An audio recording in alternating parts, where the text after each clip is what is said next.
Welcome to the Deep Dive. Great to be here. Today, we are plunging headfirst, really, into a stack of sources focused on a crucial and, well, constantly evolving aspect of the modern workplace, employee well-being. Absolutely. It's a huge topic. It is, but we're getting specific today, zeroing in on two areas that, as our sources really show, are profoundly intertwined, yet often, maybe, treated in isolation. We're talking about psychological health challenges and musculoskeletal disorders. That's right. The mind and the body connection specifically at work. Exactly. Our mission in this deep dive is, well, pretty clear. To meticulously unpack these sources, pull out the most important nuggets of knowledge, the key insights, It's at the core of it. and help you understand the significant impact these issues have, the sometimes surprising ways they're connected, and importantly, what can actually be done about them effectively. What works, what doesn't. Think of this as your shortcut, maybe. Past the dense reports and all the data points, we've done the heavy lifting, the analysis, to pull out those crucial insights. Hopefully save you some time wading through it all. Yeah, the unexpected facts, those valuable aha moments, So you can quickly get informed on a topic that affects pretty much everyone in the corporate world today. It really does touch almost everyone. Ready? Okay, let's unpack this. Let's do it.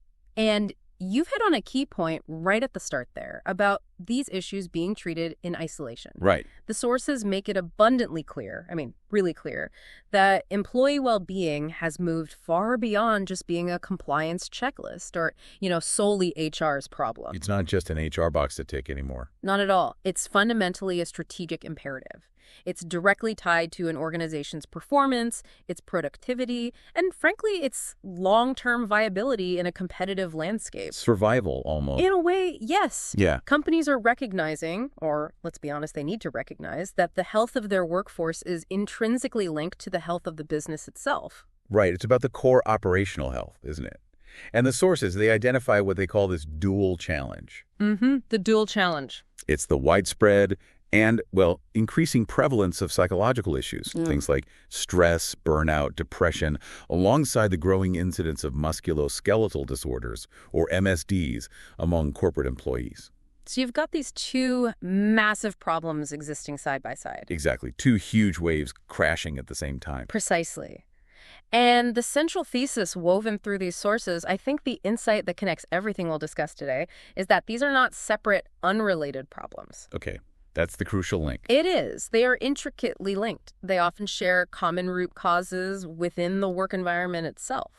So the same things can cause both. Often, yes. And they can exacerbate each other or even directly cause each other. It creates this powerful negative feedback loop. A vicious cycle. That connection is critical then. Before we dive into each one separately, what are some of the common threads? What do the sources identify as tying these two, well, seemingly different types of issues together? What's happening in the workplace that contributes to both? Yeah, exactly. Well, the sources point to several overlapping factors. Prolonged sedentary work is a major one, just sitting for extended periods. The desk job dilemma. Right. It isn't just physically taxing on your back or neck. It can also impact your mental state, contribute to fatigue, and even influence your mood over time. Interesting. So sitting impacts your head too. It can. Then there are the demands of the job itself. High-pressure environments, relentless deadlines, heavy workloads. These are, obvious drivers of stress and psychological strain. Sure, we all feel that. But the body also responds physically to this pressure. It leads to muscle tension, maybe poor posture when stressed, which directly contributes to MSDs. So the mental pressure literally translates into physical tension. Knots in your shoulders, that kind of thing. Exactly that. And another significant factor, particularly highlighted by the shifts in recent years with remote work. Yes, the work from home effect. Is the blurring of lines between work and personal life.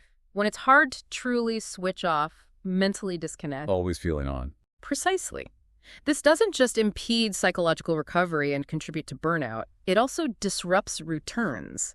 It makes it harder to integrate physical activity, to take proper breaks, even to maintain optimal posture if you're working from, say, the sofa. Right, slumped over a laptop. All of which can significantly increase your MSD risk. Okay, so it's clear these are deeply connected challenges. Let's start by pulling on that psychological thread. Let's do a deep dive into what the sources say about the landscape of psychological challenges in the corporate workplace. How do they define these issues? How do they differentiate them? Okay, The sources provide helpful, quite specific definitions, which is good for clarity. They begin with stress. The big one. Right. Defined quite simply as a state of worry or mental tension caused by a difficult situation. Sounds familiar. It's framed as a natural physiological response, like the heightened alertness before a big presentation or facing a tight deadline. That's normal stress. The fight or flight response kicking in. Exactly. The crucial point the sources make is that this type of stress is typically acute, short-lived. The problem arises, and it becomes a real workplace issue, when stress is prolonged. When it doesn't go away. Right. When demands consistently exceed an individual's perceived capacity to cope, and crucially, when recovery periods are insufficient, that's when it escalates into chronic stress. And chronic stress is the real danger zone, the persistent pressure cooker state. That's it. It's far more insidious and damaging over the long term. Okay, so chronic stress is bad. How is burnout different from that? Is it just worse stress? It's described as a more severe and prolonged response, yes, but also qualitatively different. The sources define burnout as a psychological syndrome emerging as a prolonged response to chronic interpersonal stressors on the job. Interpersonal. So relationships at work matter here. Right. That distinction is key. While stress can come from any difficult situation, a tough project, a tight deadline burnout is often rooted in ongoing unresolved issues, particularly those involving relationships with colleagues or managers, a lack of recognition, feeling undervalued, or maybe a mismatch in values. So it's less about the task, more about the context and the people. Often, yes. It's a state of intense exhaustion that doesn't just disappear after a weekend off. Right, you can't just sleep it off. Exactly. The syndrome is typically characterized by 3 core dimensions. First, overwhelming emotional exhaustion, feeling completely drained. Running on empty. Second, developing a cynical or detached attitude towards your job. This is sometimes called depersonalization. You just don't care as much anymore. Checking out mentally. And third, experiencing a pervasive feeling of a lack of accomplishment or effectiveness in your role. Feeling like nothing you do matters or makes a difference. Wow. Emotional exhaustion, cynicism, feeling ineffective. That paints a pretty stark picture, doesn't it? It really does. It's essentially a breakdown of your connection to your work and a depletion of your core energy. It's much deeper and longer lasting than just feeling stressed for a week or two. Okay. And then there's depression. Where does that fit into this landscape? Is it the same as burnout? No, depression is presented as a distinct clinical condition, a serious and common mental health condition that can exist independently, but it can be linked to work. yes, it's frequently triggered or certainly exacerbated by workplace factors. The sources highlight that it profoundly affects an individual's personal and professional life. It goes way beyond just feeling sad. How so? What are the signs? It's marked by persistent severe sadness, yes, but also significant disruptions in sleep patterns, either insomnia or sleeping way too much. So changes in sleep. Right. Significantly low energy levels, making even small tasks feel overwhelming. Difficulty with concentration and decision-making, which obviously impacts work. And noticeable strain on interpersonal relationships, both at work and at home. It affects everything. It really can. And critically, the sources specifically note that depression can sometimes manifest as a direct consequence of prolonged, unaddressed burnout. So burnout can actually lead to depression. It can be a pathway, yes. You can see a potential progression. Chronic stress, particularly from interpersonal issues or lack of control, can lead to burnout. And if that state of exhaustion and detachment persists untreated, it can sometimes spiral into clinical depression. That potential progression, stress, burnout, depression, that's really significant to understand. So how do these internal states, these feelings, actually show up externally in the workplace? What symptoms might someone notice in themselves or maybe in a colleague? Well, the symptoms are incredibly diverse, and that reflects the fact that these conditions impact the whole person, mind, and body, and they significantly impair their ability to function effectively in a professional setting. So it's not just in their head. Not at all. For stress, physically, the sources list symptoms that are often easily dismissed or, attributed to other things, like persistent fatigue that doesn't go away with rest. Just feeling wiped out all the time. Exactly. Muscular tension, especially in the neck and shoulders, which, interestingly, links right back to the physical MSD issues we'll discuss. There's that connection again. Yeah. Headaches, heart palpitations, gastrointestinal upsets like diarrhea or constipation, and difficulty falling asleep or staying asleep. Insomnia is a classic sign, too. So your body is really screaming out that something's wrong. It often is. Psychologically, stress manifests as palpable anxiety, maybe increased irritability, snapping at people more easily. Feeling on edge. Right. A pervasive sense of discouragement or pessimism about work, feeling overwhelmed and unable to cope with the demands.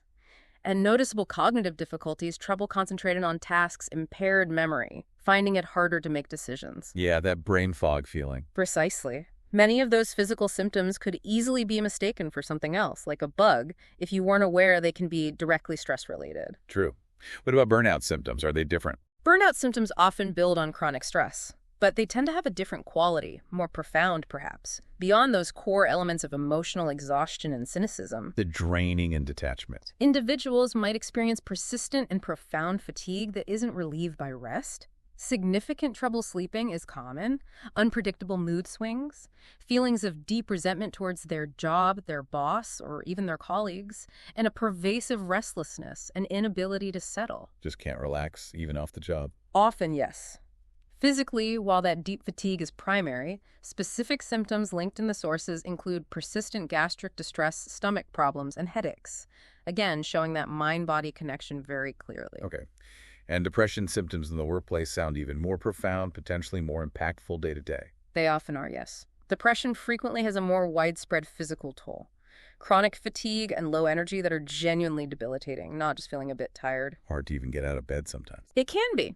Significant changes in sleep patterns, either insomnia or hypersomnia, sleeping excessively, increased frequency and severity of headaches or general muscle aches, and noticeable fluctuations in appetite and weight, either up or down. So physical changes are quite common. What about behaviorally? How might it show up? Behaviorally, it can lead to increased irritability and unpredictable mood swings, yes, but also significant social withdrawal. Avoiding casual interactions, skipping lunch with colleagues, maybe even dodging necessary team meetings. Pulling away from people. Right. A distinct loss of interest in work tasks they previously enjoyed or found stimulating. Marked difficulty completing tasks, perhaps significant procrastination, and frequently missing deadlines. And in some cases, there can be a noticeable decline in self-hygiene or personal appearance. That sounds serious. And emotionally. Emotionally, depression involves profound and persistent sadness, feelings of hopelessness, like things will never get better, feeling utterly overwhelmed by even simple tasks, frequent crying spells, sometimes seemingly out of nowhere, and a significant loss of self-esteem or self-worth, feeling like a failure. That's heartbreaking. It is. And the sources rightly underscore that in severe cases, this can tragically include thoughts of suicide or self-harm, which highlights the absolute critical need for awareness, support, and intervention. That's a comprehensive and, frankly, quite sobering list of symptoms across stress, burnout, and depression. And the sources make a direct link between these symptoms and tangible consequences for the organization itself, don't they? It's not just an individual problem. Absolutely not. When employees are experiencing these symptoms, it's impossible for it not to affect their work and the wider team. The source material explicitly connects these symptom lists to concrete negative impacts for the business. Like what specifically? Well, decreased productivity, for starters, because cognitive function, concentration, decision-making is impaired, and motivation often plummets. Makes sense. Hard to focus when you feel awful. Exactly. Increased absenteeism. More sick days taken, either directly for mental health reasons or because of those stress-related physical ailments we talked about. So more empty chairs. Right. And strained relationships with colleagues. That irritability, withdrawal, or negativity can disrupt teamwork, hinder communication, and damage overall collaboration and morale within a team. So these aren't just individual struggles locked away inside someone. They have real collective consequences for how work gets done. Precisely. They ripple outwards. So given this widespread manifestation and impact, what are the key workplace triggers? What specifically in the corporate environment are the sources pointing to as causing or contributing to all this stress, burnout, and depression? The list identified in the sources is pretty extensive and multifaceted, which really reflects the complexity of modern work life, doesn't it? It's rarely just one thing. Exactly. General work stressors include the commonly cited culprits, long hours, heavy workloads, and job insecurity, that constant underlying anxiety about potentially losing your job. The usual suspects. Right. But it also includes conflicts with colleagues or managers. These are significant sources of interpersonal stress, which, as we noted, are particularly linked to burnout. Workplace politics and bad bosses. Essentially, yes. Constant organizational change, especially when it's poorly communicated or employees feel they have no input, is a major stressor. Tight deadlines, unexpected changes to job duties that you weren't prepared for, and a perceived lack of autonomy or control over how you perform your job are all big contributors. Feeling micromanaged, for example. That lack of control seems key. It comes up repeatedly.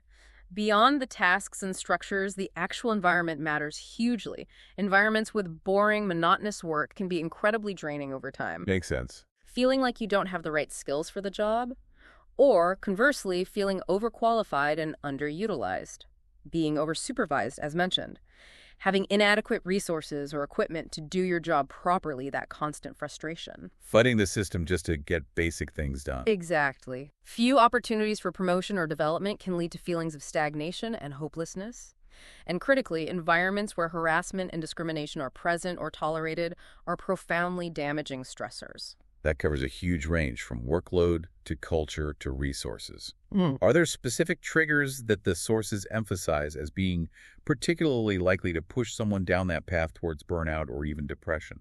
The really potent ones. Yes, the sources do highlight certain factors that tend to be more chronic or severe in their impact. A persistently high workload, especially when it's coupled with poor work-life balance, constantly working late, checking emails at all hours, is identified as a primary driver for both burnout and contributing to depression. The always-on culture. That's a big part of it. Poor management practices are also singled out. Ineffective leadership, a lack of recognition or appreciation for contributions, inconsistent or overly critical feedback, these can significantly contribute to feelings of inadequacy, frustration, and ultimately disengagement. Feeling like you can't win. Pretty much. The pervasive fear of job loss, a reality for many, especially during economic uncertainty or company restructurings, acts as a constant, low-grade stressor that can easily manifest as chronic anxiety or contribute to depressive symptoms. That background hum of insecurity. Exactly. And crucially, having an inadequate support system within the organization is a major risk factor. This means limited access to or even awareness of mental health resources like counseling or EAPs. It leaves employees feeling isolated and unable to cope when they are inevitably struggling. Feeling alone with the problem. Yes. And the sources specifically label toxic work environments as particularly potent triggers for these issues. Toxic, that's a strong word. Yeah. What defines that in this context? They are highlighted as major triggers specifically for workplace depression because their impact is so relentless and negative. These environments are characterized by insidious elements like workplace harassment, bullying, constant micromanagement that completely erodes trust and autonomy. Someone constantly looking over your shoulder. Right. Poor boundaries where work intrudes constantly on personal life with little respect for time off. Unresolved conflicts that just simmer and create persistent tension. Harmful gossip and backstabbing. And just a pervasive, heavy atmosphere of negativity, cynicism, and distrust. It sounds exhausting just describing it. It is, and the key point here is it's not just about the tasks you're doing, it's fundamentally about how people are treated and the psychological safety or lack thereof of the environment itself. The human element. Absolutely. And then there's the impact of remote work, which, fundamentally changed how many of us operate day to day. What new challenges did that introduce, according to the sources? Because it wasn't all positive, despite the flexibility. No, it wasn't. Remote work, while offering flexibility that can reduce some stressors, like the daily commute, Which is nice. it definitely introduced its own set of significant psychological challenges. The sources point out that despite the convenience, it can lead to profound feelings of isolation and loneliness simply due to the reduction, or in some cases complete absence, of that spontaneous, informal, in-person interaction with colleagues. Missing the water cooler chat, basically. That and more structured collaboration, yeah. And crucially, that blurring of boundaries we touched on earlier between personal life and the workspace, often happening in the same physical room. The kitchen table office. Right. It makes it incredibly difficult for many employees to truly switch off from work mode. This increases the risk of overwork, prolonged cognitive engagement with work problems even after hours, and ultimately, burnout. Without those physical cues of leaving the office building, the mental separation becomes much harder to achieve. Constantly feeling like you should be working. That's a common feeling reported. Wow. This all sounds incredibly widespread and, frankly, quite costly. What do the statistics from the sources actually tell us about the sheer scale of these psychological issues and the economic burden they represent? The numbers presented in the sources are quite stark, and they really underscore the severity and prevalence of the problem.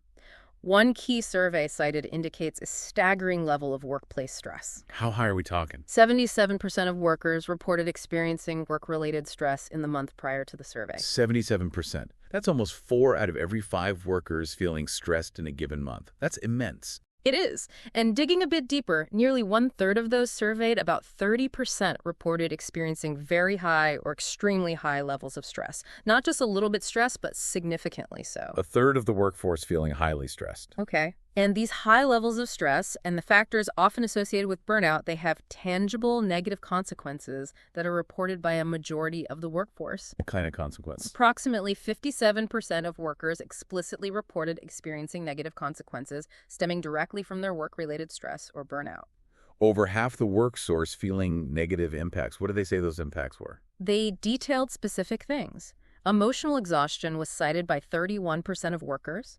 A distinct lack of motivation to perform their job effectively was reported by 26%. So over a quarter feeling unmotivated because of stress. Yes, actively having thoughts of quitting their job was mentioned by 23%.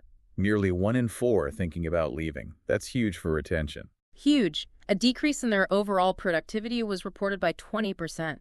An increased irritability or anger, directed either towards colleagues or customers, was reported by 19%. So these aren't just internal feelings. They translate directly into behaviors that really impact the workplace, productivity, turnover, relationships.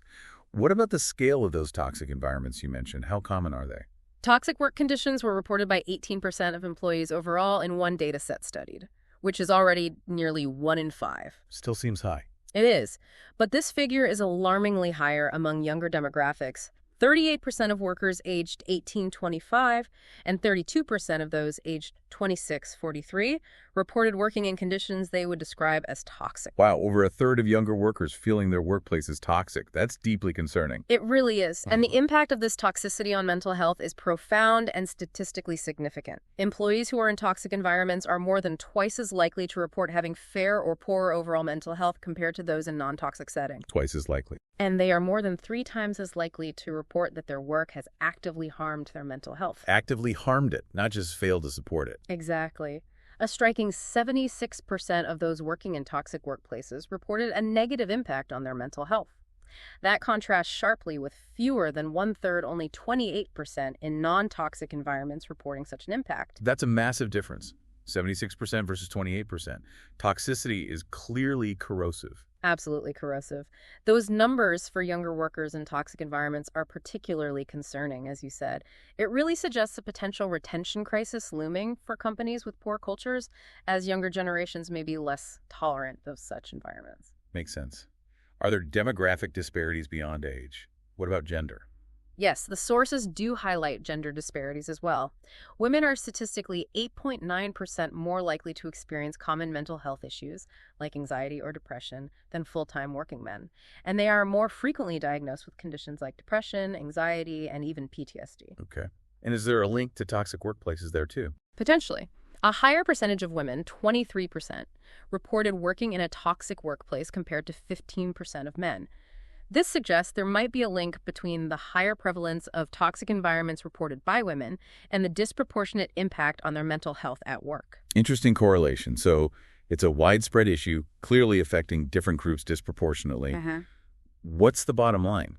What is the overall cost to the economy when so many people are struggling psychologically? The economic burden is substantial, and it's quantifiable. The combined effects of just anxiety and depression are estimated to cost the global economy a staggering $1 trillion. $1 trillion annually. Annually, solely in lost productivity. That's mind-boggling. It is, and breaking that down further for just one country, depression alone is estimated to account for around 200 million lost workdays in the U.S. each year. 200 million days. Yeah.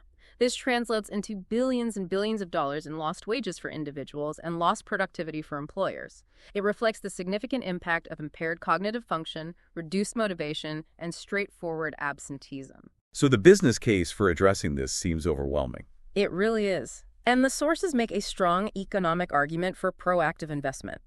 They cite evidence suggesting that investing in effective mental health support can actually yield significant financial returns. How so? Effective treatment and support can potentially lead to an annual savings of around $3,000 per worker. Saved. How? Primarily due to improved overall health outcomes, which leads to reduced medical expenses, and also through increased productivity and reduced absenteeism. So it pays back. $3,000 saved per worker annually is a really compelling business case for prioritizing mental health, isn't it? Absolutely. It reframes it from just an expense to a strategic investment. Okay. Beyond these direct costs and prevalence numbers, what are the deeper, maybe second-order implications? What do these widespread psychological issues really mean for how organizations actually function day to day? Right. This is where the deep dive really comes in, understanding those ripple effects, the so what. The sources articulate how the myriad psychological symptoms we've discussed, from the anxiety and cognitive difficulties to the irritability and loss of motivation, don't just make employees feel unwell personally. It's not just about feelings. No, they directly translate into a significant decline in core work performance across the board. Think about it. When your concentration is reduced, your ability to focus effectively on complex tasks is impaired. You make more mistakes, work slower. Exactly. When decision-making becomes difficult or labored, projects can stall, opportunities might be missed. When you're feeling overwhelmed or hopeless, your capacity to problem-solve creatively or tackle unexpected challenges diminishes significantly. The sources link these cognitive difficulties directly to decreased productivity. So it's not just reduced output. It might also be a decline in the quality, the innovation, the complexity of work that people are capable of doing when they're struggling. Precisely. It affects higher level functions too. And that increased irritability and those mood swings we mentioned earlier, they don't just make someone unpleasant to be around, though that's part of it. Creates tension. Yes. They actively strain interpersonal relationships within teams. They create friction, reduce collaboration, disrupt team cohesion, which is absolutely essential for complex projects and a positive work environment. Undermines teamwork. Definitely. Furthermore, that statistic we saw showing 23% of stressed workers are having thoughts of quitting, that is a bright red warning light for impending employee turnover. A leading indicator. Absolutely. High turnover isn't just an HR headache, is it? It incurs substantial costs. Costs in terms of recruitment, advertising roles, interviewing, onboarding new people, training them up. Takes time to get someone productive. Right. And there's the loss of institutional knowledge, the disruption to established working relationships and team dynamics. So psychological distress isn't confined to the individual's emotional state. It fundamentally erodes an employee's capacity to perform effectively, which undermines organizational efficiency, team dynamics, innovation, and long-term talent retention. It hits everything. There's also that striking point the sources make about the perception gap, the difference between how employers see things and how employees see things regarding workplace mental health. Yes, this is a critical and honestly quite concerning finding. A significant proportion of workers, 55%, so over half, believe their employer overestimates how mentally healthy the workplace environment actually is. Wow. So leadership thinks things are better than the employees actually feel they are. That's what the data suggests. This isn't a small margin of error. It's a majority of the workforce feeling that leadership, or maybe the company overall, isn't accurately perceiving the reality on the ground regarding stress, pressure, and support. So the company might be rolling out wellness programs, maybe sending emails about mental health resources, and thinking they're doing a great job. Right, ticking the box. But the employees aren't actually experiencing that supportive reality, or they don't feel it's addressing the root causes. Exactly. This discrepancy, this gap, can stem from several underlying issues. It could be a lack of effective, truly confidential feedback mechanisms for employees to share their struggles without fear. They don't feel safe speaking up. Potentially. Or it might be a very top-down approach to wellness, focusing on broad, generic initiatives rather than digging into and addressing the specific cultural issues or workload stressors within particular teams or departments. One size fits all doesn't fit all. Pretty much. Yeah. Or maybe just insufficient acknowledgement from leadership about the true prevalence and impact of stress and burnout within their own specific teams. Perhaps an unwillingness to see it. Why is this perception gap so damaging? Because it fundamentally erodes trust. The sources highlight that if employees feel their experiences, their stress, their burnout, are misunderstood, minimized, or dismissed by leadership. Their reality isn't acknowledged. They are far less likely to engage meaningfully with any wellness initiatives offered. They might see them as superficial or out of touch. They'll be less likely to disclose their own struggles when they need help. And crucially, they may fear negative repercussions if they do admit they are struggling. Like what kind of repercussions? Fear of being seen as weak or unable to handle their job, maybe being passed over for promotions or challenging assignments. Basically, feel that vulnerability will be penalized. So the very fear created by the perception gap prevents them from getting the help the company might even be offering. Precisely. It creates a really damaging cycle of silence, hidden suffering, and ineffective support. Bridging this gap requires much more than just offering resources like an EAP. It demands building authentic, bottom-up feedback loops. Actually listening to employees. Yes, and actively cultivating a psychologically safe environment. An environment where employees genuinely believe it is safe to be vulnerable, to raise concerns, to admit they're not okay, without any fear of reprisal. The U.S. Surgeon General's framework, which is cited in the sources, really emphasizes centering workers' voices and ensuring equity, meaning actively seeking out and valuing perspectives from all levels, all demographics within the organization. So genuine listening and building trust are foundational. Absolutely foundational. And finally, on the psychological side, the sources discuss how toxic environments don't just trigger issues, but act as amplifiers. Can you elaborate on that? Yes, they are indeed powerful amplifiers of distress. Factors like harassment, bullying, pervasive negativity, or constant micromanagement, these aren't just general stressors like a heavy workload might be. They are identified as direct triggers for clinical depression. Why direct triggers? Because they can create persistent feelings of powerlessness, humiliation, fear, and worthlessness. They attack an individual's sense of self and safety at a very fundamental level. That makes sense. And the statistical evidence strongly supports this amplifying effect. Individuals subjected to toxic workplace dynamics are significantly more likely, over twice as likely to report poor overall mental health, and exponentially more likely, over 3 times more likely to state that their work environment has actively harmed their mental well-being. So a toxic environment essentially pours fuel on any existing fire of stress or predisposition to mental health issues, making everything much, much worse. It absolutely does. It functions as a systemic stressor that can overwhelm even normally robust individual coping mechanisms, and it can completely negate the benefits of other well-meaning wellness initiatives, like mindfulness apps or EAPs. If the core environment is toxic, those things are just band-aids. They don't fix the underlying problem. Exactly. It fundamentally shifts the focus. It highlights that the issue is deeply about how individuals are treated, the quality of interpersonal relationships, the respect shown, and the overall psychological safety embedded in the culture. It's not solely about managing workload or teaching individual stress management techniques, though those matter too. Culture is paramount. It really is. And that higher prevalence of toxicity reported by younger workers might reflect, as the sources suggest, generational shifts in expectations regarding workplace culture.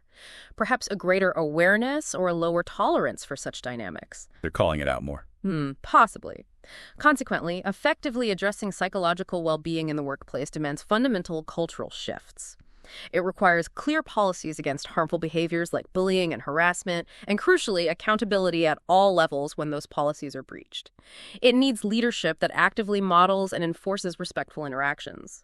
Failure to address toxicity at its roots just makes other wellness investments far less effective and will inevitably continue to drive high employee turnover, particularly among that younger, often more socially aware talent pool. A really powerful point. Okay, that gives us a really comprehensive and honestly quite concerning understanding of the psychological landscape in corporations. Let's shift our deep dive now to the other side of this dual challenge. Musculoskeletal disorders, or MSDs, among corporate employees. What exactly are we talking about when we refer to work-related musculoskeletal disorders, or WMSDs? Okay. So, work-related musculoskeletal disorders, WMSDs, are defined in the sources as a really broad category of conditions. They impact the body's movement system, so muscles, bones, joints, ligaments, tendons. Pretty much everything that holds us together and lets us move. Exactly. And the work-related part is key. These conditions either directly originate in the workplace due to specific tasks or exposures, or they are significantly exacerbated, made worse, and persist over time because of work conditions or tasks. Okay, so work might not be the only cause, but it's a major contributing factor or makes an existing issue worse. Precisely. They're also commonly known by other names. You might have heard repetitive strain injuries, or RSIs is a common one. Yeah, RSI. Heard that a lot. Also, cumulative trauma disorders, overuse syndromes, or sometimes just broadly soft tissue disorders. Lots of terms for similar things. Yes. A critical characteristic that the sources highlight is that they typically develop gradually over time. It's usually from repeated strain, sustained awkward postures, or forceful exertions, rather than being caused by a single sudden traumatic event like a fall or a direct impact. So it creeps up on you. Often, yes, it's cumulative damage. Their development is understood as resulting from a really complex interplay of factors, not just the obvious physical and biomechanical hazards. Like lifting heavy things or typing a lot. Right, but also, importantly, psychological and social factors present in the work environment, which links right back to our earlier discussion about stress and culture. So stress can contribute to physical MSDs too. We touched on that. Absolutely. And on a global scale, the sources cite the World Health Organization, which tragically identifies MSDs as the primary contributor to disability worldwide. A primary contributor. Gotcha. So not just a workplace issue, but a major cause of disability overall. That's what the WHO data indicates. It really elevates the significance of MSDs beyond just minor aches and pains or temporary inconvenience. They have a profound and widespread impact on people's ability to function, both at work and in life generally. That is a powerful and sobering statistic. It puts workplace ergonomics in a much broader context of global health. So, what are the common types of WMSDs that we see specifically impacting corporate employees, especially, say, office workers? And what workplace factors typically contribute to them? The sources list several common types that will probably sound familiar, particularly to anyone who spends a lot of time at a desk. Carpal tunnel syndrome, or CTS, is one of the most well-known. Right, wrist pain. Yeah. It involves the compression of the median nerve as it passes through that narrow carpal tunnel in the wrist. This causes symptoms like tingling, numbness, weakness, and pain, typically in the thumb, index finger, middle finger, and part of the ring finger. What causes that compression at work? In the workplace, it's often caused by highly repetitive motions, especially if the wrist is bent upwards or downwards for long periods. Using vibrating tools can contribute, though less common in typical offices. Direct pressure on the wrist, like resting it on a hard desk edge while typing, is also a factor. Research specifically correlates CTS with the intensity and frequency of repetitive movements, how fast and how often you do them, and the amount of force applied, like how hard you strike the keyboard. So prolonged, high-speed typing and maybe intensive mouse use, especially with poor wrist posture, are major contributors there for office workers. Absolutely. Those are prime culprits. Another highly prevalent WMSD, cited in one study as the most common among corporate staff surveyed, is lower back pain. Oh yeah, everyone complains about their back. It's incredibly common. While heavy lifting is a known cause in manual jobs, the sources highlight workplace factors highly relevant to office settings as well. Things like tasks involving frequent bending, crouching, or stooping, even just to reach files. Reaching down to the bottom drawer. Right. Stretching, twisting, and reaching motions done repeatedly. Prolonged working hours just sitting. And critically, for desk workers, maintaining poor posture while working with screens for extended periods. And even long-distance driving for those who commute or travel for work. So just sitting badly for hours is a major cause of back pain. A huge factor. And neck pain, or the technical term cervicalgia, feels almost universal in many office settings, doesn't it? Definitely. The tech neck. It is identified as another very common workplace injury.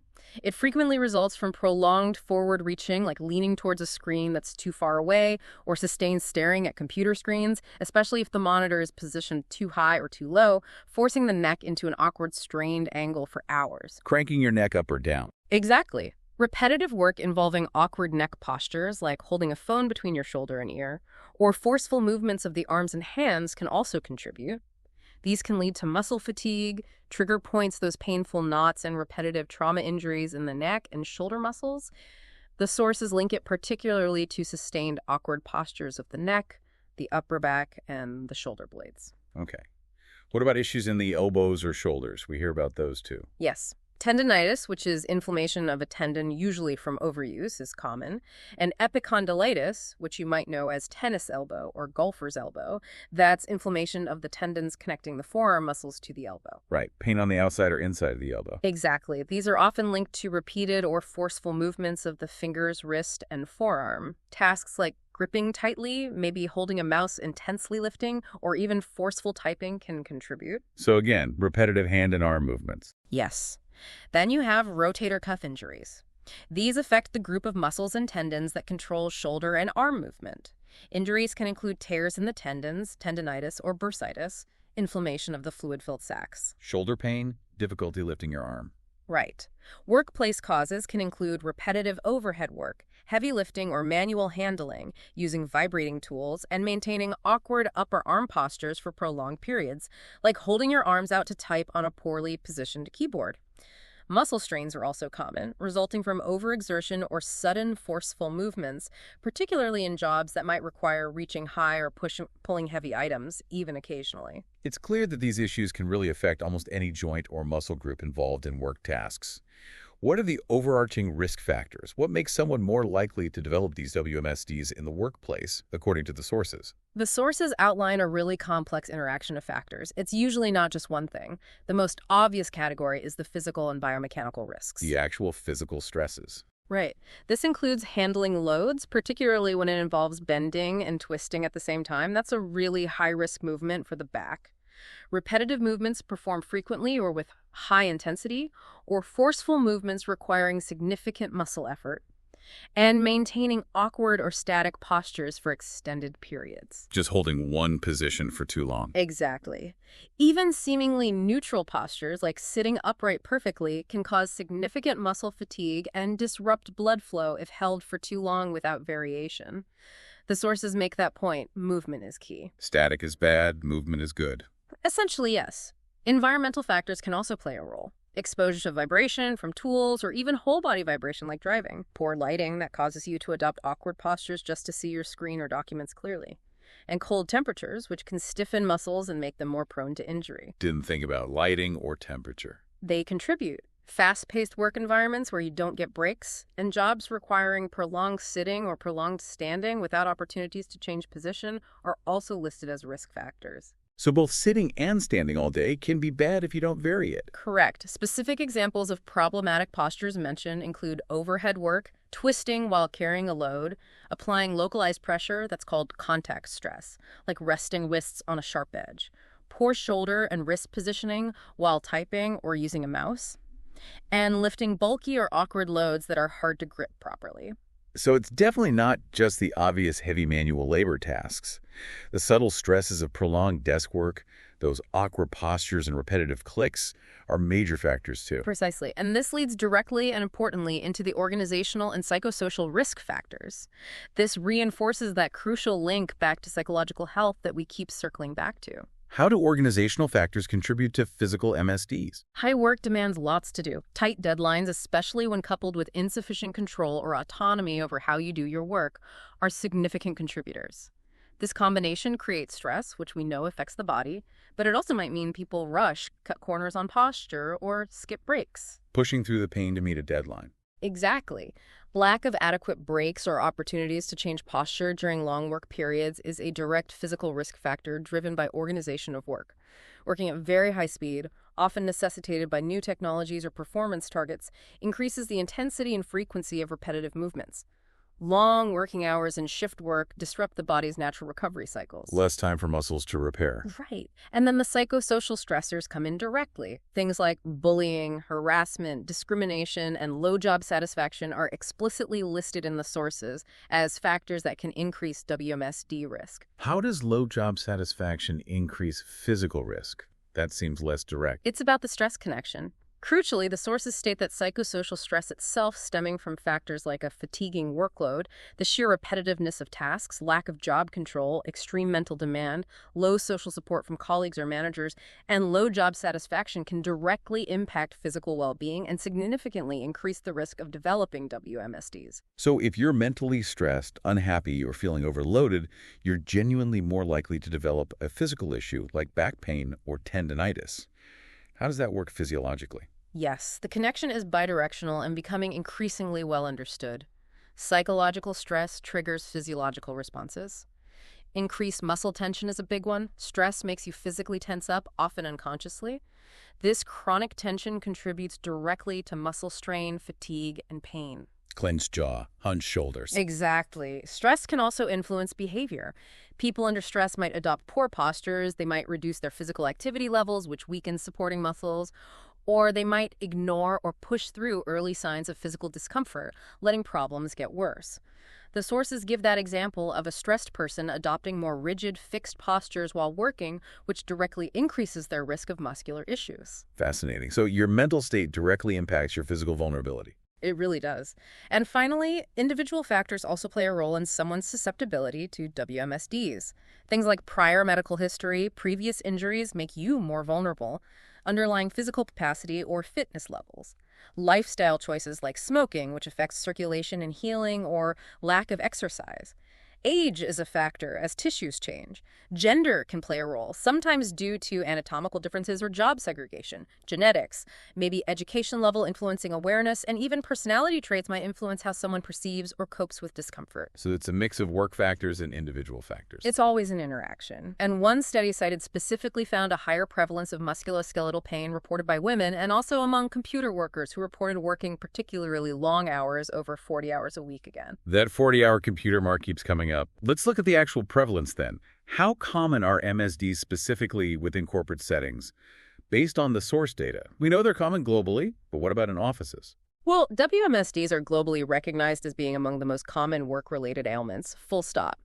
But often there's still this perception that they're mainly for construction workers or factory jobs. Right, the heavy lifting jobs. But the data specific to corporate environments is really eye-opening and challenges that perception. A survey focusing specifically on corporate staff found a remarkably high prevalence rate. How high? 61.8% of these corporate employees reported experiencing some form of musculoskeletal disorder. Over 60%. 61.8% of corporate staff surveyed reported an MSD. That's a clear majority. That really smashes the idea that this is just a manual labor issue. It absolutely does. It shows it's incredibly prevalent in office environments, too. Yeah. And within that 61.8%, lower back pain was the most common complaint, affecting 43.8% of those surveyed. Neck pain was next at 9%. Nearly half reporting back pain. Yes. The sources explicitly emphasize that office workers are particularly susceptible to these conditions precisely because of their exposure to those continuous repetitive micro-movements, like typing and mousing all day. And because of prolonged sitting, often in fixed or awkward postures, frequently for the entire workday. It's the duration and repetition in those static postures. Exactly. And the duration of computer use is strongly implicated, as we mentioned. That study indicated that 23.6%, nearly a quarter of the corporate staff who use computers for more than 40 hours per week, reported experiencing musculoskeletal pain. This rate was significantly higher than those who spent less time on computers. So hitting that 40-hour-plus mark in front of a screen seems to be a major tipping point, dramatically increasing your likelihood of experiencing this pain. What's the cost to employers from all this widespread physical discomfort and pain? The impact on employers is significant and multifaceted, primarily translating into costs. It includes increased absenteeism, employees taking more sick days or time off, specifically due to pain or injury. Makes sense. Can't work if you can't move or sit. Right. There's also the often hidden cost of lost productivity, sometimes called presenteeism. This is where employees are physically at work, but they're less effective, slower, make more errors because they're working through pain and discomfort. They're in body, but not fully functional. Exactly. Organizations also face higher healthcare expenses related to diagnosing and treating these conditions, doctor visits, physiotherapy, medications, sometimes even surgery. And there's often a greater number of workers' compensation claims filed for WMSDs. Which can increase insurance premiums. Yes. And the sources highlight that WMSDs are often more severe in terms of duration and impact than the average non-fatal workplace injury. They tend to lead to longer recovery times and therefore greater overall costs for the employer. Okay. And this brings us right back to that critical connection point. We keep circling the link between this physical pain from MSDs and psychological health. Exactly. This is perhaps the most important bidirectional link that the sources emphasize repeatedly. Chronic pain resulting from MSDs doesn't just stay physical. It significantly impacts mental well-being and can directly lead to the development or the exacerbation of psychological issues, including anxiety and depression. So the physical pain can cause mental health problems. Why? Yeah. What's the mechanism there? Well, think about it. Living with constant physical discomfort is, in itself, a profound psychological stressor. Limited mobility due to pain can affect your daily life, your independence, your ability to enjoy hobbies. Makes you feel trapped or restricted. Yes, employees might experience a perceived or actual decline in their professional performance because of the pain, leading to worry about their career progression, their job security. There can be fear about the future. Will this pain ever go away? Will I be able to keep working? That uncertainty is stressful. Hugely. It leads to a reduced quality of life outside of work, too. And potentially financial burdens associated with treatment costs or time off work. This persistent physical discomfort acts as a constant drain on an individual's mental and emotional resources. It depletes their capacity for coping, their resilience. So the physical pain itself is like a constant background stressor that just wears down your mental state over time. Precisely. And the sources also shed light on a crucial related issue: why this problem is likely much bigger than the official statistics show. Why is that? Underreporting. Yes. Employees often hesitate to report MSD symptoms, especially early on. They might feel embarrassed or feel guilty about potentially needing accommodations or being seen as complaining. Or they might fear negative repercussions, just like we discussed with mental health disclosures. Fear of being seen as damaged goods or not up to the job. The same stigma applies to physical issues too, potentially. It seems so. This reluctance leads to unnecessary suffering for the individual as problems aren't addressed early. And it leads to significant underreporting, meaning the true scope of WMSDs in the workplace is likely hidden from employers and researchers. So the official numbers might be just the tip of the iceberg. Very likely. And the chronic pain itself, whether reported or not, exacerbates existing stress or creates new stress. This further impairs an employee's ability to concentrate and perform at work, creating that vicious cycle we talked about, ultimately impacting retention and job satisfaction. If you're in pain all the time and feel unsupported, you're probably not going to stick around. That idea of a bidirectional reinforcing loop where physical pain causes psychological distress and psychological distress can worsen or even cause physical pain, that seems absolutely crucial to grasp. Let's really dig into the second-order implications here. First, that point you made about office work itself being a significant risk factor, perhaps one that's still underestimated. Yes, I think this requires a real paradigm shift from the traditional view of workplace hazards. We often associate physical injury risk with jobs involving heavy machinery, construction, manufacturing. The obviously dangerous jobs. Right. But the sources compel us to see office work very differently. They state explicitly, in one quote, office workers are more likely to complain for different musculoskeletal pain because of exposure to continuous repetitive movement and because of prolonged sitting in awkward postures. So more likely than who? It implies a high risk. Exactly. It positions office work as inherently risky for MSDs. And they also note in another source that sedentary computer work isn't just linked to back and neck pain, but also potentially to an increased risk of serious conditions like heart disease, primarily due to the overall sedentary lifestyle it promotes. So the environment we often assume is safe. The air-conditioned office is actually creating unique and widespread physical problems, and maybe even contributing to other chronic diseases. That's the strong implication. It challenges the notion of a safe office environment being one that's simply free from obvious hazards like falling objects or chemical spills. It highlights the insidious nature of prolonged static postures, just holding your body still for hours on end. The constant low-level strain of repetitive micro-movements, typing, clicking, scrolling, and working with suboptimal ergonomic setups, especially when this exposure stretches over 40 or more hours every single week, year after year. The sheer duration of exposure really compounds the risk, doesn't it? Absolutely. And the connection to broader health issues like heart disease means the impact of poorly managed office work potentially extends far beyond just specific joint or muscle pain. It becomes a public health issue, too. So what does this mean for employers? How should they respond? It necessitates a fundamental reevaluation by employers. You simply cannot assume that office work is inherently low risk for physical injury anymore. It demands a proactive, comprehensive ergonomic strategy specifically designed and implemented for desk-based jobs. This has to emphasize dynamic postures, encouraging movement, providing options like sit-stand desks. It means ensuring mandatory regular breaks where people actually get up and move, not just switch tasks on the computer, and providing proper, adjustable, ergonomic equipment as standard, not as a special request. Moving beyond the basic chair and desk. Yes. And the link to broader health reinforces the need for holistic wellness programs that actively encourage physical activity throughout the workday, not just suggesting people go to the gym before or after work.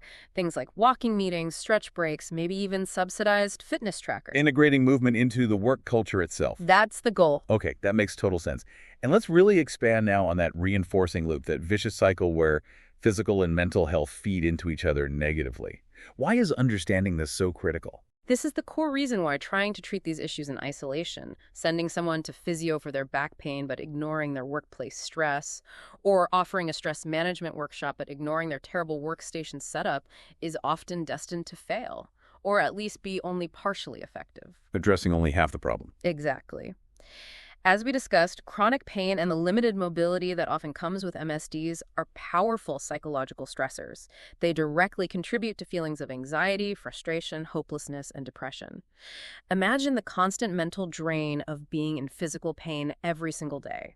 Couple that with worries about your ability to perform your job, potential loss of income if you need time off, the inability to participate in hobbies or family activities you enjoy, maybe even feeling like a burden to others. It would take a huge mental toll. Immense. This physical discomfort isn't just a symptom happening over there in the body. It is a stressor that continuously wears down your mental coping capacity and resilience. The pain actively causes psychological problems, or certainly makes existing ones worse. It's not just accompanying them. Okay, so pain causes distress. What about the other direction? How does stress worsen pain? Right, here's the other side of the loop. Existing psychological stress, whether from work, home, or both anxiety, burnout, or general job dissatisfaction, can significantly heighten an individual's perception of physical pain. When you're stressed, your nervous system is essentially on high alert, potentially amplifying pain signals coming from the body. What might be minor discomfort feels much worse. The stress makes you more sensitive to pain. It can, yes. Furthermore, psychological distress directly influences behavior and physiology in ways that can actively cause or worsen physical symptoms. Stress often leads to that increased muscle tension we talked about, clenching your jaw, tensing your shoulders, stiffening your back. This chronic tension directly contributes to muscular pain, fatigue, and strain over time. Creating the physical problem through tension. Yes. Stress can also lead people to adopt poor postures without realizing it, hunching over, for instance. It might lead to reduced physical activity because you feel too tired or overwhelmed to exercise, which weakens supporting muscles and increases susceptibility to WMSDs. And as mentioned, stress can cause people to adopt those rigid, fixed postures while working, making them more prone to physical issues. That's incredible. Your mental state can literally tense you up physically and make you more vulnerable to actual physical injury or strain. It's a powerful, proven, bidirectional link. Because of this constant interplay, addressing only the physical pain without considering the underlying stress, the workload, the culture. Just treating the symptom, not the cause. Right. Or conversely, only offering stress management techniques without addressing the ergonomic root causes of the physical pain, like a badly set up workstation, is often ineffective in the long run. A truly effective approach must be holistic. It has to explicitly recognize and treat the interaction between mental and physical well-being. Treating the whole person in their work context. Exactly. And the sources suggest that early intervention for MSDs is particularly crucial.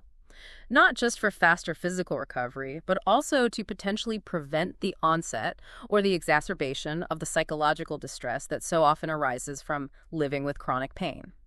Similarly, proactively addressing workplace stress, improving the culture, giving people more control, this can mitigate the physical manifestations of that stress, like muscle tension. So intervening early on either side can help prevent the other side from getting worse. That seems to be the key insight. And finally, let's revisit that really concerning issue of underreporting, particularly with the rise of remote work. You mentioned 89% not reporting pain. Yes, this is highlighted in the sources as a significant and potentially largely hidden crisis.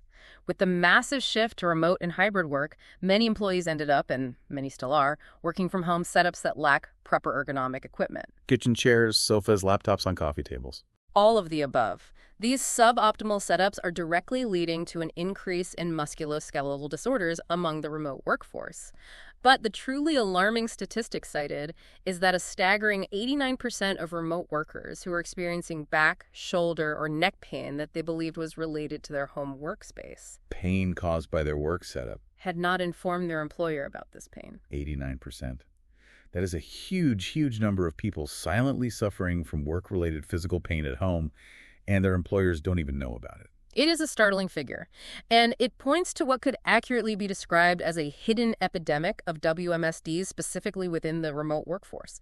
The true prevalence and the real impact are likely significantly higher than official company data or even employer awareness currently reflects. Why is this happening? Why aren't people reporting it? Well, part of it is the lack of direct oversight in home environments. Employers aren't physically seeing the poor setups like they might in an office walkthrough.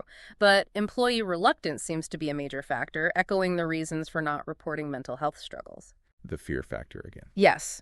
Employees may hesitate to report physical issues due to embarrassment, feeling guilty about needing accommodations or special equipment, or fearing that reporting pain might somehow negatively impact their job security, their performance reviews, or how they're perceived by management. Especially, perhaps, if they're new to remote work or feel under pressure to prove their productivity while working from home. Don't want to seem like they're complaining or can't handle it. That could be a big part of it. So, employers are effectively blind to a large part of the problem because they aren't seeing the setups directly, and they aren't hearing about the pain from the vast majority experiencing it. What's the solution then? How can companies tackle this hidden epidemic? It really necessitates a proactive and, importantly, an empathetic approach from organizations. Simply sending out a PDF with basic ergonomic tips isn't going to cut it. Employers need to actively create channels and, crucially, foster a culture that encourages reporting. They need to ensure psychological safety applies here too, so employees feel comfortable disclosing health issues, whether physical or mental, without fear of negative consequences. Make it safe to say, I'm in pain. Exactly. They should seriously consider providing or at least subsidizing appropriate ergonomic equipment for home offices. This isn't just a nice to have. The sources point out that the legal duty of care for employee health and safety actually extends to the home workspace under many health and safety regulations. It's often a legal obligation. So employers are responsible for home office safety too? In many jurisdictions, yes. Without getting accurate data on the prevalence and nature of these home-based MSDs, which requires people to feel safe reporting them, employers are essentially flying blind. They can't design effective interventions, they can't target resources properly, and they certainly can't measure whether anything they are doing is actually working. It's a problem that just festers and worsens when it stays hidden. That underscores just how complex this whole area is, especially with these evolving ways of working. Okay, we've painted a really comprehensive picture of these intertwined challenges, the psychological and the physical, the visible and the hidden. Now let's shift our focus entirely to the solutions. What strategies and best practices do the sources recommend for addressing this complex, multifaceted problem in a truly integrated way? Well, I think the key takeaway regarding solutions woven throughout the sources is that effectiveness really hinges on an integrated, multifaceted approach. Given those deep connections we've explored between psychological and physical well-being. The vicious cycle. Right. Isolated initiatives that only target one aspect without considering the other are just unlikely to yield sustainable, meaningful results. We need strategies that address both sides of the coin, often simultaneously, recognizing they influence each other constantly. Okay, so integration is key. Let's start with strategies specifically aimed at improving psychological health in the corporate environment. What foundational element do the sources emphasize needs to be in place first? The sources consistently identify psychological safety as the absolute fundamental prerequisite for successfully addressing mental health in the workplace. Psychological safety, we hear that term a lot. What does it mean in practice? It means creating an environment, a culture, where employees feel comfortable taking interpersonal risks. That means feeling safe enough to express concerns openly, to admit mistakes without fear of blame or ridicule, to be vulnerable when needed, and importantly, feeling they can challenge the status quo, ask difficult questions, or disagree respectfully without fear of negative repercussions from their colleagues or, crucially, from their leaders. So feeling safe to be human, basically, to not have to be perfect. That's a good way to put it. It involves fostering empowerment, helping employees feel they have a voice and that their voice matters. It requires building deep trust and genuine support within teams and between employees and management, and managers are highlighted as having an absolutely crucial role here. What should managers be doing? They need to move beyond just focusing on tasks and performance metrics in their check-ins. They need to actively check in on their employees' overall well-being, asking genuinely, how are you doing? Not just, how's the project going? Creating space for those conversations. How can leaders and managers actively cultivate this psychological safety in practical, day-to-day ways? What actions can they take? The sources offer some really concrete steps. It involves actively soliciting questions and diverse viewpoints during meetings and discussions, not just paying lip service to it, but genuinely wanting to hear different perspectives. Encouraging debate, not shutting it down. Right. And allowing ample time for employees to process information and formulate their thoughts, rather than always rushing discussions or demanding instant answers. Providing multiple, accessible channels for feedback is also important. Not just formal annual surveys, but regular informal check-ins, maybe anonymous suggestion boxes or online platforms. Different people feel comfortable using different methods. Offer variety in how people can speak up. Exactly. Leaders need to genuinely value and appreciate all ideas presented, even those that aren't ultimately implemented. Acknowledging the contribution encourages continued participation, promoting positive, constructive dialogue, focusing on solutions, not blame. Being precise and transparent with information and expectations, uncertainty breeds anxiety. And clearly explaining the reasons behind organizational changes is absolutely crucial for building trust and reducing resistance or fear. Transparency is key. Very much so. And the sources also suggest that for a really true assessment of psychological safety across the whole organization, using anonymous third-party assessments can be highly valuable. Getting senior leadership to visibly champion and participate in these assessments sends a powerful signal that it's being taken seriously. And again, that U.S. Surgeon General's framework is referenced, emphasizing the importance of centering workers' voices and ensuring equity, making sure you're actively seeking out and valuing perspectives from all levels and demographics, not just the loudest voices. So it's really about creating a culture of openness, trust, active listening, and respect. Foundational stuff. Beyond creating that safe culture, what about more direct mental health support services? Yes, organizations need to move towards offering truly comprehensive mental health support programs. These need to go beyond the traditional, often basic, and sometimes underutilized employee assistance programs, or EAPs. EAPs aren't always enough. They can be a starting point, but often they're quite limited, or employees aren't aware of them or how to access them confidentially. Comprehensive support means ensuring employees have readily accessible and confidential access to a range of mental health services. This should include things like therapy, counseling, maybe even psychiatric support if needed, either through robust health benefits or directly provided resources. More options, easier access. Right. And EAPs themselves should be reimagined, the sources suggest. They should be customized to address the specific stressors prevalent in that particular industry or company size. They could incorporate more preemptive strategies, perhaps using anonymized data analytics to identify potentially at-risk groups or departments that need more support. And they should include components like regular, proactive mental health check-ins or educational outreach to reduce stigma and increase awareness. Making them more proactive, less reactive. Exactly. The sources provide some good examples of companies that seem to have more robust, integrated programs. Johnson & Johnson's Healthy Mind program, for instance, includes educating employees' families as well as training managers. Unilever's Lamplighter program integrates physical and mental health support right down at the local operational level. Tailored to the site. Yeah. Companies like Union Pacific Railroad and RK Construction have implemented specific, targeted programs focused on suicide prevention, which is obviously critical in some industries. American Airlines apparently has systems to monitor mental health cases and streamline reporting for clinicians involved.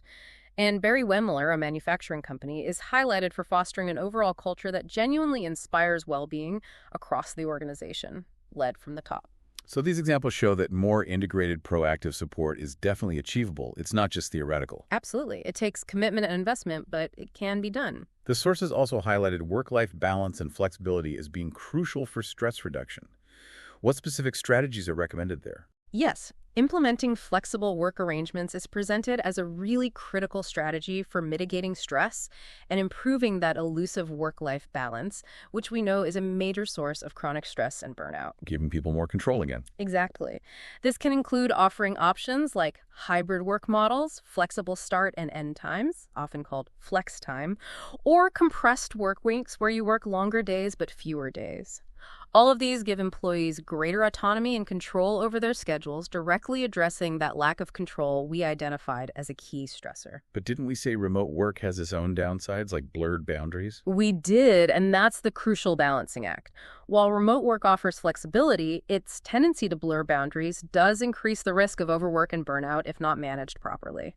So, to mitigate these risks, organizations need to be really intentional by setting clear expectations around availability and working hours, defining what off really means, actively encouraging, and importantly, modeling taking regular breaks throughout the day, fostering a culture that genuinely respects personal time, discouraging emails or calls outside of agreed hours unless truly urgent, encouraging employees to properly switch off. Leadership needs to walk the talk on breaks and boundaries. Absolutely. Providing tools or recommending strategies like time management apps or techniques can also help employees manage their workload effectively within those defined boundaries.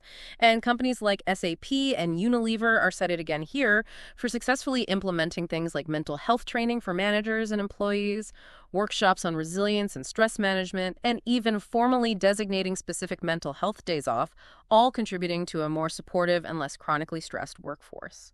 So flexibility combined with clear boundaries and support seems key. And what about integrating mental wellness into broader wellness initiatives, not keeping it separate? Definitely. Integrating mental health into broader corporate wellness programs provides a more holistic and less stigmatized approach. This involves offering access to resources like mindfulness training or meditation apps, sponsoring exercise classes or workplace fitness challenges, and providing practical stress management workshops. Connecting mind and body again. Precisely. And the physical activity aspect is critical here. The sources repeatedly emphasize the significant benefits of regular physical activity for mental health. It helps lower cortisol levels, the primary stress hormone, boosts mood through the release of endorphins, and helps prevent some of the physical health issues that can be caused or worsened by chronic stress. Get moving to feel better mentally. Basically, yes. Workplaces can encourage short bouts of exercise throughout the day, like promoting stair use, walking meetings. They could provide access to on-demand workout videos that people can do at their desk or at home, or offer nutrition guidance, perhaps focusing on foods known to support mental well-being and help buffer the physical effects of stress. New Brunswick Power's Total Health Program is mentioned as an example that explicitly links physical safety performance to factors like distractions and stress, showing that recognized connection at an organizational level. Okay, that covers the psychological side really well, focusing on safety, comprehensive support, flexibility with boundaries, and integrated wellness. Now, let's look at the equally crucial strategies for addressing musculoskeletal health, which seems to rely heavily on ergonomics. Right. Preventing and mitigating WMSDs, particularly in office settings but also in other environments, fundamentally involves implementing robust ergonomic solutions and fostering a culture that actively supports physical well-being and encourages movement. So, fixing the physical setup first. Optimizing the physical setup of the workspace is absolutely paramount. This starts with the basics. Monitors should be positioned correctly generally. The top of the screen should be at or slightly below eye level and about an arm's length away. This helps prevent awkward neck postures and reduces strain on the upper back and shoulders. Getting the screen height right. Crucial. Desks and chairs should ideally be adjustable. This allows employees to vary their posture throughout the day, maybe sit for a while, stand for a while if they have a sit-stand desk, and achieve healthy working positions when seated, with proper lumbar support for the lower back and perhaps head-neck support if needed. Adjustability is key. Yes. Frequently used tools and materials, keyboard, mouse, phone, documents should be kept within easy reach to avoid excessive stretching, twisting, or awkward reaching motions. Adequate task lighting is also essential. Poor lighting causes eye strain, which often makes people lean forward or adopt awkward postures just to see properly. So having the right adjustable equipment and setting it up correctly is the starting point. It is. And beyond the basics, investing in specific ergonomic equipment tailored to individual needs or specific tasks can make a big difference. Things like footrests for shorter individuals to ensure their feet are supported, lifting aids for tasks that involve any manual handling, even in an office context, like moving boxes of paper, or specialized keyboards and vertical mice, split keyboards, etc. for people with existing wrist issues or high-intensity use. These can significantly reduce localized strain and help prevent or manage conditions like carpal tunnel syndrome or tendinitis. Some sources even mention these helping prevent conditions like arthritis worsening. Going beyond the standard issue, what about changing the work environment itself? Yes, that falls under engineering controls. These involve making physical changes to the workplace, the tools, or the equipment to reduce hazards at the source, essentially designing the risk out. In an office context, this might be less about heavy machinery, but could still include things like installing devices to assist with lifting or repositioning moderately heavy objects like printers or water cooler bottles to limit the force employees need to exert. Reducing the weight of loads where possible, maybe smaller paper reams. Repositioning work tables or equipment layouts within an office to eliminate excessive reaching or twisting and encourage more neutral postures. Or redesigning tools themselves, even things like staplers or hole punches, to better fit the hand and require less forceful gripping or awkward wrist angles. Installing diverters on conveyor belts in mailrooms, things like that. So making the physical work itself inherently easier or safer through clever design changes. Exactly. Then there are administrative and work practice controls. These focus on establishing procedures, policies, and protocols to minimize risk exposures, changing how work is done rather than the physical environment itself. What kind of procedures? Examples could include requiring 2 people to team lift any load over a certain weight or size, even if one person could technically manage it. Implementing job rotation systems so employees aren't performing the exact same highly repetitive task using the same muscle groups for their entire shift. They switch between different tasks. Having floaters or relief staff available to cover positions allows employees to take scheduled mini breaks or stretch breaks away from their workstation.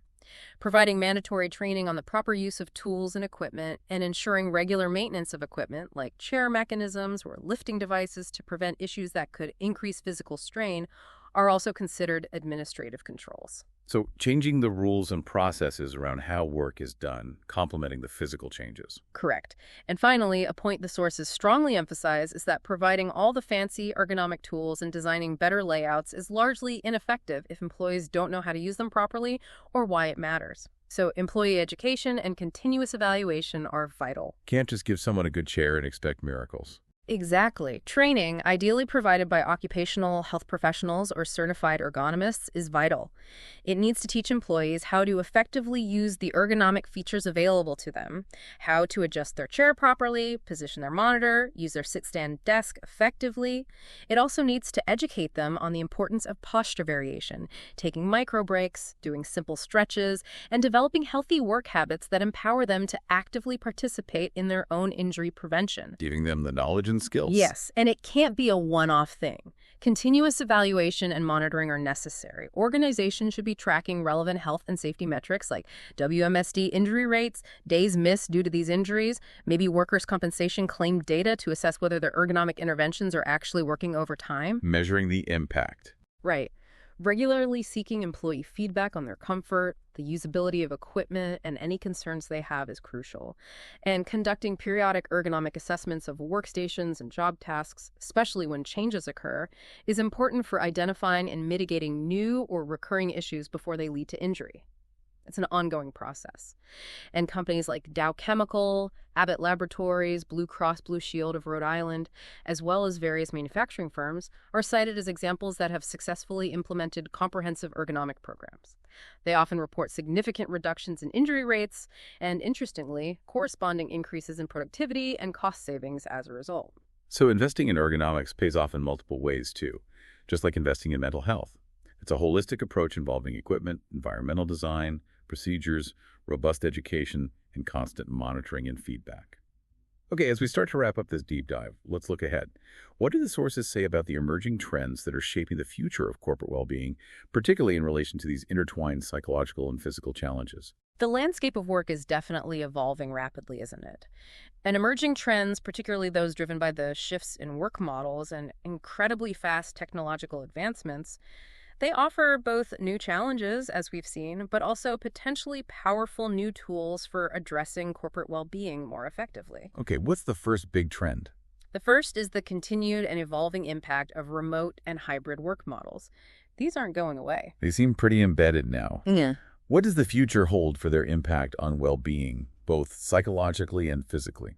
Well, these models are indeed becoming the norm for many knowledge workers, offering significant flexibility, which, as we said, can be a major positive for work-life balance and stress reduction for some. However, the sources highlight that they continue to introduce specific risks that need really proactive management. We've already discussed the blurring boundaries leading to potential overwork and burnout. The always-on risk. Right. And some sources note observations of an uptick in average working hours for remote workers compared to pre-pandemic office hours.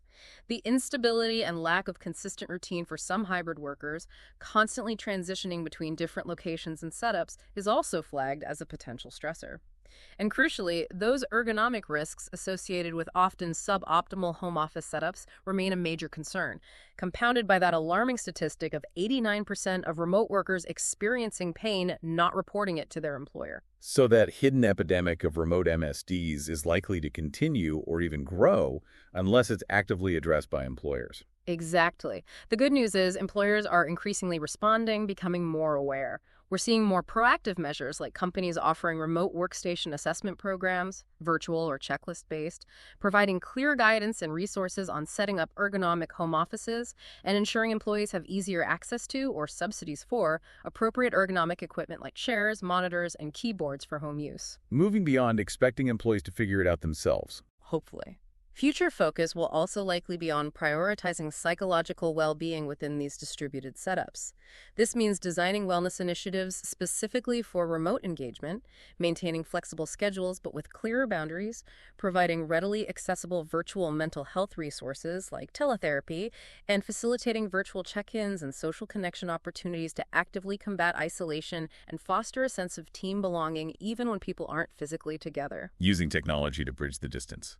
Speaking of technology, how is that broader trend influencing well-being strategies? Technology is poised to play an increasingly pivotal role, both positively and potentially negatively if not managed well. On the positive side, AI and machine learning are being explored and increasingly used to automate repetitive, tedious tasks, both physical and cognitive. This could free up employees for more strategic, engaging, creative, and hopefully less physically or mentally draining work. Taking the robotic tasks away from humans. Potentially. Advanced analytics powered by ML might also provide deeper insights into team performance patterns, identify potential bottlenecks or sources of stress in workflows, and maybe inform better, more equitable workload distribution. Though privacy concerns need careful management there. True. What about things like VR? VR and AR, virtual and augmented reality technologies, are starting to revolutionize collaboration. They could enable more immersive virtual meetings and interactions that might better replicate the spontaneity and nonverbal cues of in-person interaction. The hope is this could help combat the feelings of isolation and disconnection that can arise from purely screen-based remote work. Imagine virtual team rooms or project spaces. Interesting. And are there specific tech solutions emerging for ergonomics or tracking individual well-being? Absolutely. We're seeing the emergence of smart technology and wearable ergonomic tools.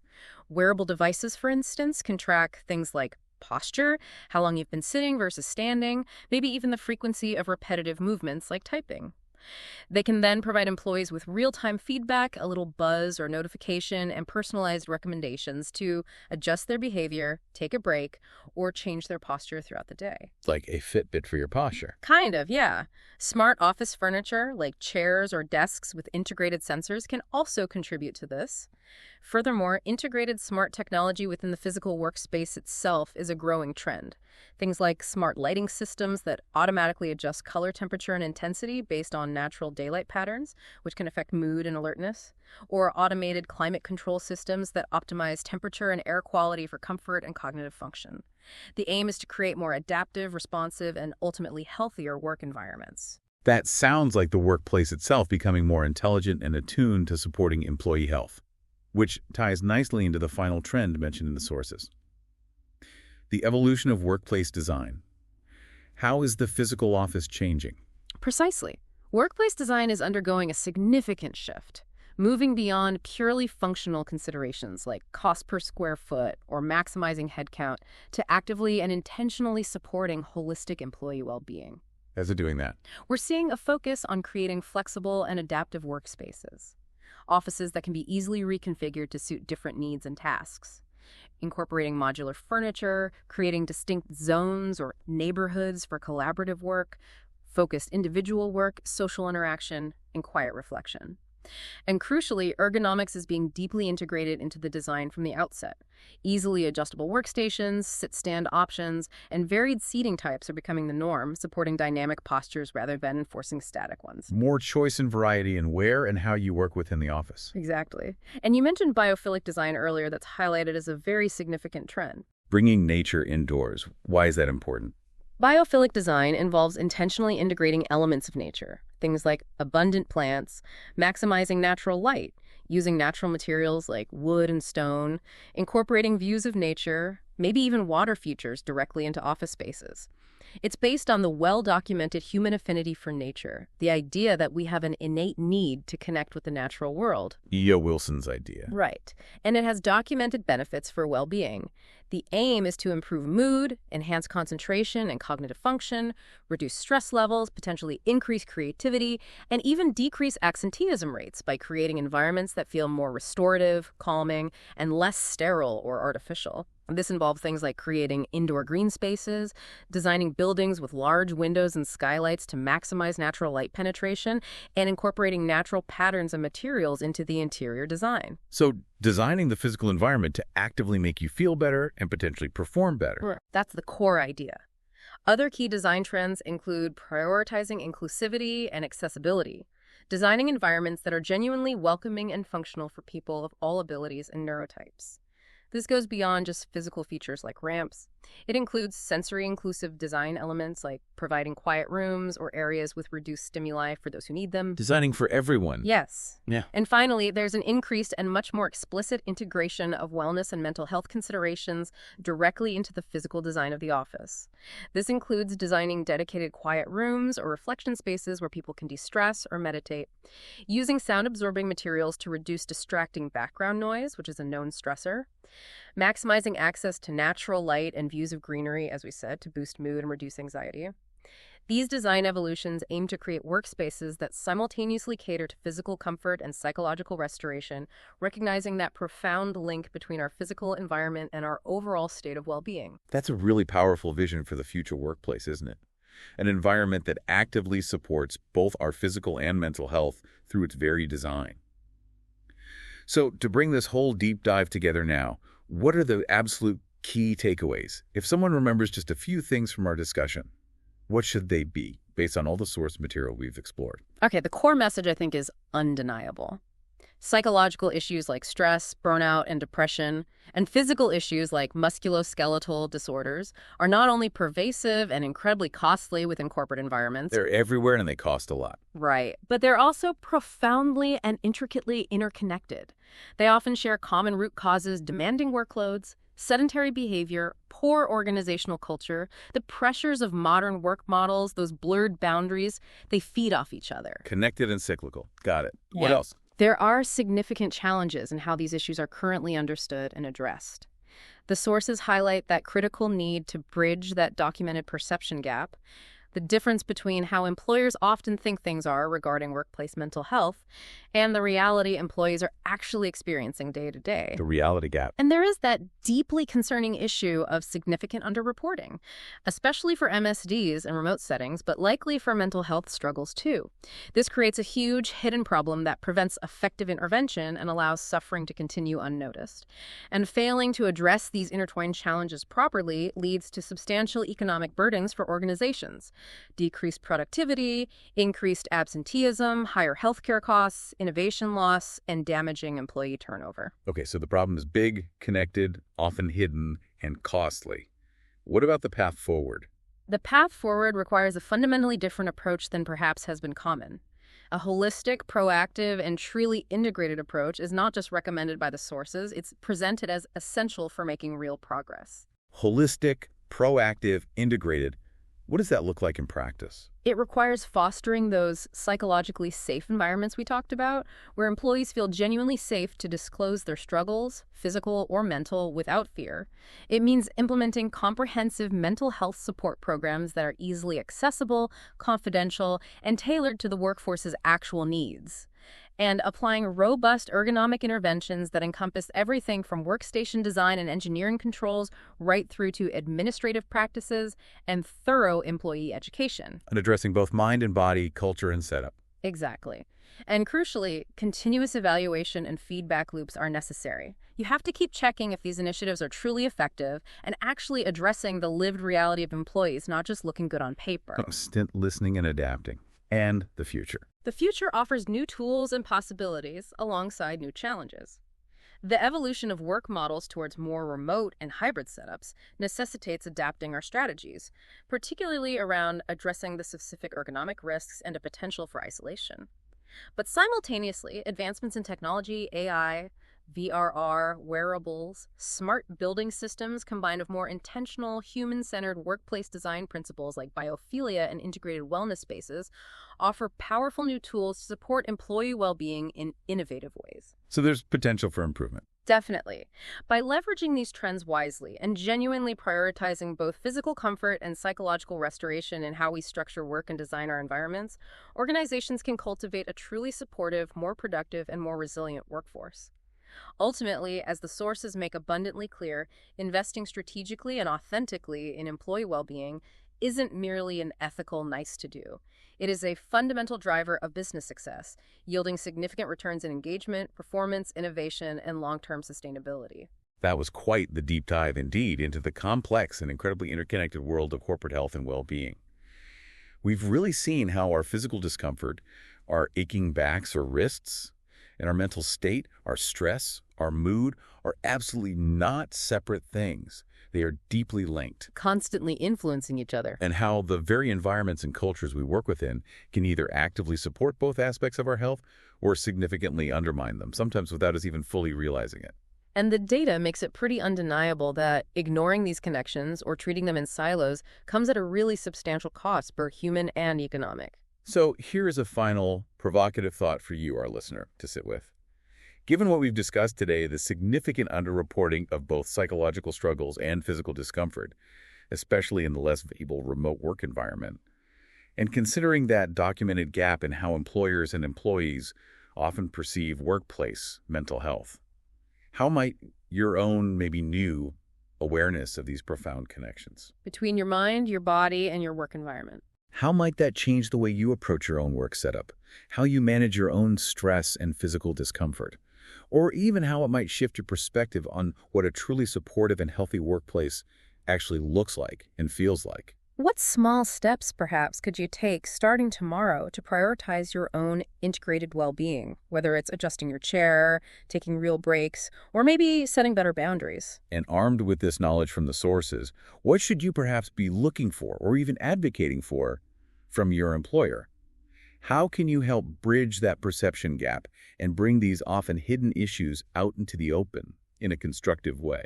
Maybe reflect on how acknowledging this interconnectedness might empower you personally, perhaps to seek support sooner, or even contribute in small ways to fostering a more open and supportive culture around health and well-being within your own professional sphere. Lots to think about there. Thank you so much for joining us for this deep dive. We really hope it's given you some valuable insights to chew on and perhaps act upon.